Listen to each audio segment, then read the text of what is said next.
வணக்கம். Kausalya Bhaskaran, reiki grand master, holistic healer and trainer. இந்த video பார்த்துட்டு இருக்கிற உங்ககிட்ட ஒரு கேள்வி. எப்பவுமே ஃபிசிக்கலா ஹெல்தியா, ஃபிட்டா இருக்கணும் அப்படின்னு நினைக்கிற நாம, மெட்டாபிசிக்கல் லெவல்ல நம்ம கண்டிஷன் எப்படி இருக்கு? அதை எப்படி நம்ம கிளென்ஸ் பண்ணி சார்ஜ் பண்ணிக்கிறது அப்படின்னு என்னைக்காவது நினைச்சிருக்கீங்களா? என்னது மெட்டாபிசிக்கலா அப்படின்னு கேட்குறீங்களா? நான் சிம்பிளா உங்களுக்கு எக்ஸ்பிளைன் பண்றேன். ஒரு பிசிக்கல் பாடியை சுத்தியுமே எப்பவுமே ஆற்றலானது அதிர்வுகளாக கண்ணுக்கு புலப்படாமல் இயங்குங்க. இத எனர்ஜி பாடி அப்படின்னு சொல்றாங்க. அததான் நம்ம சித்தர்கள் ஆரா அப்படின்னு குறிப்பிடுறாங்க. இதுல நெறைய சூக்ஷ்மமான பல ரகசியங்கள் அடங்கி இருக்கு. அது என்ன அப்படின்னு பார்த்தீங்கன்னா, சக்கரங்கள் அப்படின்னு அழைக்கப்படுகின்ற எனர்ஜி சென்டர்ஸ் அப்படின்றது நெறைய இருக்கு. அப்புறம் மெரிடியன் சக்தி ஓட்ட பாதைகள் அப்படின்றது இருக்கு. மேலும் இந்த ஆரா அப்படின்றது பார்த்தீங்க அப்படின்னா, சக்கரங்களின் செயல்பாடுகளை பொறுத்தும், அதே மாதிரி நம்மளுடைய அதாவது ஒருவருடைய மனநிலை எப்படி இருக்கு? அவனுடைய ஆரோக்கியம் எப்படி இருக்கு? மேலும் அவனுடைய கர்ம வினைகள் அப்படின்றது எந்த நிலையில இருக்கு? இது எல்லாத்தையும் பொறுத்து ஆறா அப்படின்றது, அதனுடைய நிறம் மற்றும் அளவு அப்படின்றது ஒவ்வொருவருக்கும் மாறும். சரி, இந்த ஆறால நம்ம சொன்னோம் இல்லையா? சக்கரங்கள், எனர்ஜி சென்டர்ஸ் இதெல்லாம் ஏன் அப்படி சொல்றாங்க அப்படின்னு பார்த்தீங்கன்னா, முதல்ல சக்கரங்கள் அப்படின்னு ஏன் சொல்றாங்கன்னா, இது ஒரு ஃபனல் ஷேப்ல இருக்கும். இதனுடைய ஒரு பகுதி கூர்மையாகவும், இன்னொரு பகுதி வட்டமாகவும் இருக்கும். நெறைய சக்கரங்கள் இருந்தாலும், இதுல 7 மிக முக்கியமாக கருதப்படுதுங்க. இந்த 7 சக்கரங்களும் ஒரு மனிதனின் தலை உச்சியிலிருந்து முதுகெலும்பு முடியிற இடத்து வரைக்கும் ஒரு 7 முக்கியமான இடங்கள்ல 7 நிறங்கள்ல அமைய பெற்றிருக்கும். இப்ப இந்த இமேஜ்ல நீங்க பார்க்குறீங்க பார்த்தீங்களா? இது மாதிரி. ஸோ இது எப்பவுமே சுழன்று கொண்டே இருக்கும். இப்போ ஒரு ஃபேன் ஓடுனா எப்படி காத்து வருமோ, அது மாதிரி இந்த சக்கரங்கள் சுழன்று பிரபஞ்ச ஆற்றலை உட்கிரகித்து நமக்கு சக்தியாக மாற்றி, உயிர் சக்தியாக மாற்றி ஒரு குறிப்பிட்ட இடத்துல குவிக்கும்.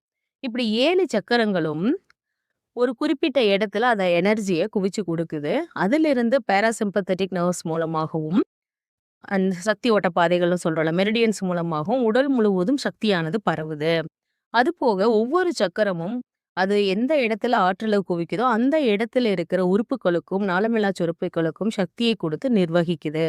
இப்படிதான் நம்மளுடைய ஒட்டுமொத்த பாடியும் இயங்குது. சரிங்களா? மெட்டாபிசிக்கலும், பிசிக்கலும் சேர்ந்து தான் நாமம்.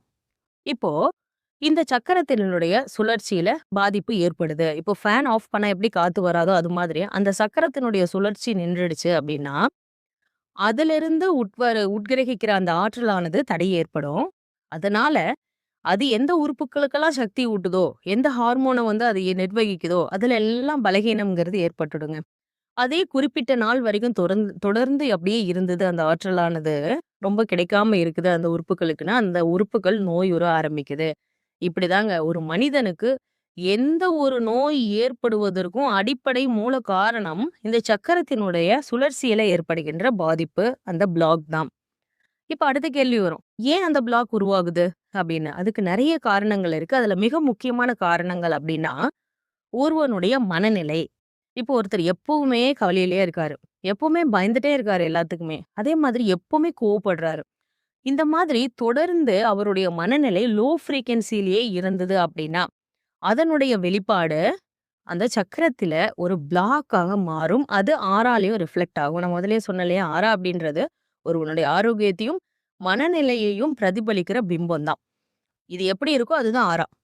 அதனால இந்த ஆறால அது பிரதிபலிக்கும். சக்கரங்கள்லயும் அது தடைகளை ஏற்படுத்தி, அந்த சக்கரத்தினுடைய சுழற்சியில பாதிப்பு அப்படின்றது ஏற்படும் 1.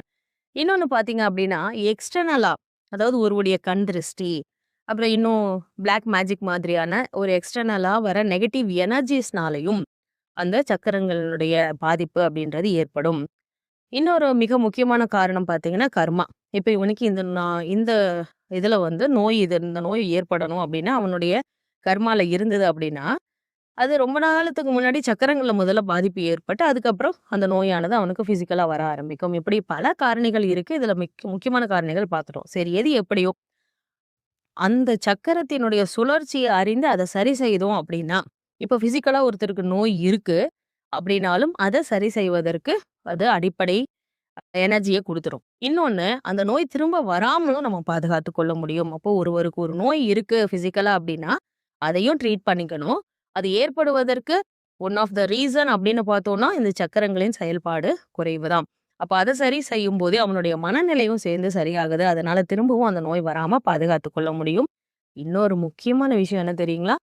இன்னும் எதிர்காலத்துல ஏதாவது அவருக்கு உடல் அளவுல ஒரு பாதிப்பு, நோய் வருது அப்படின்னாலும், இந்த சர்க்கரையினுடைய பாதிப்பு ஏன்னா ஒரு நோய் ஒருத்தருக்கு இப்ப கண்டுபிடிச்சிருக்கு, அப்படி அறியப்பட்டிருக்கு, அத டயக்னோஸ் பண்ணியிருக்காங்க அப்படின்னா, பல காலங்களுக்கு முன்பே அது சர்க்கரத்துல அந்த பாதிப்பு ஏற்பட்டிருக்கும்.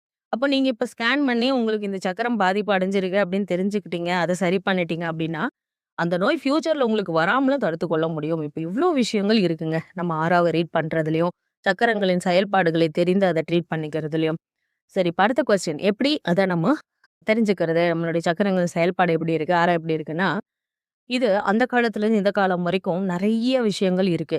பழங்காலத்துலலாம் பார்த்தீங்கன்னா, ஒருத்தர பார்த்த உடனே அவருடைய மெய் அறிவின் மூலமாகவே உணர்ந்து இந்த விஷயம் தான் இருக்கு. என்னுடைய மாஸ்டர்லாம் பார்த்த உடனே இவருக்கு இதான் பிரச்சனை அப்படின்றத சொல்வாரு.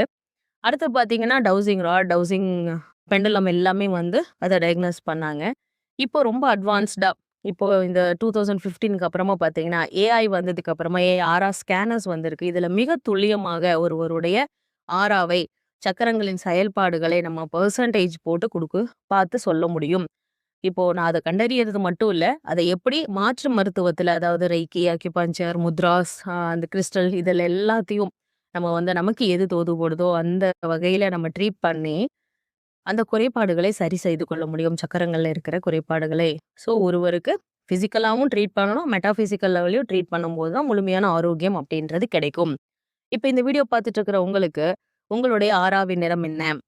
சக்கரங்கள் எப்படி இருக்கு? அப்படின்றதெல்லாம் தெரிஞ்சுக்கணும் அப்படின்னா, கீழ இருக்கிற நம்பருக்கு நீங்க டெக்ஸ்ட் பண்ணுங்க. இது முழு விவரங்கள் உங்களுக்கு அனுப்பி வைக்கப்படும். சரி, அடுத்து இந்த வீடியோல நம்ம தொடர்ந்து வர வீடியோஸ்ல என்ன பார்க்க போறோம்னா, ஒவ்வொரு சக்கரமும் இந்த 7 நிறங்கள் எல்லாமே பெற்றிருக்கு இல்லையா? இது ஒவ்வொரு சக்கரமும் ஒரு குறிப்பிட்ட பணிய வந்து செய்துட்டே இருக்கும். அப்போ அதனுடைய தடை ஏற்படும்போது, அது எப்படி உடல் அளவிலும், மனதளவிலும் பாதிப்பு ஏற்படுது அப்படின்னு ஒவ்வொரு சக்கரங்கள பத்தியும் நம்ம டீட்டெயில்டா பார்க்க இருக்கோம். தொடர்ந்து இணைந்திருங்கள். நன்றி.